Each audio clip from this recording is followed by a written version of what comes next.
Are you ready for some good news?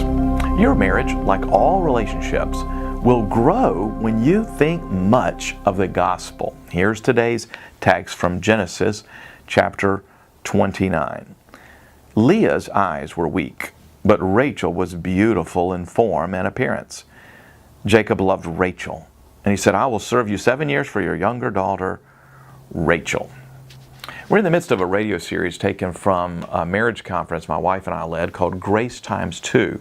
It's based on the idea that your marriage doesn't need more good advice, you need more good news. One of the great problems in marriage is discovering that you don't really like everything about your spouse. Okay? There, I said it.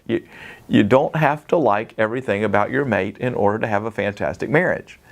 A lot of husbands and wives who've been married for a while wake up one day and think, "Oh no, I don't like this about my spouse." And then instead of being soaked in grace and gratitude for all that you do like so very much, you can become obsessed with the bits you don't like.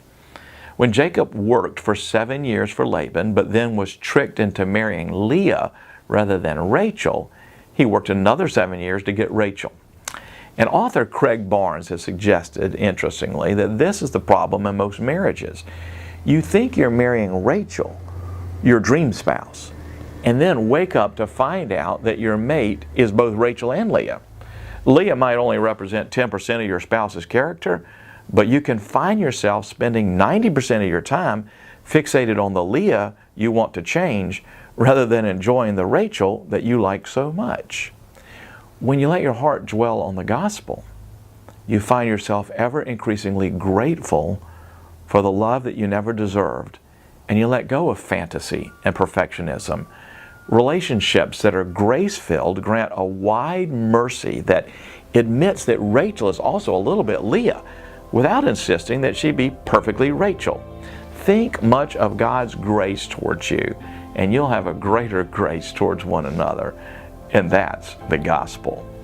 Well, that's today's daily devotional, but if you would like to learn more about this for your marriage and other key relationships, you can find this message and lots of others for free at sharingthelight.org.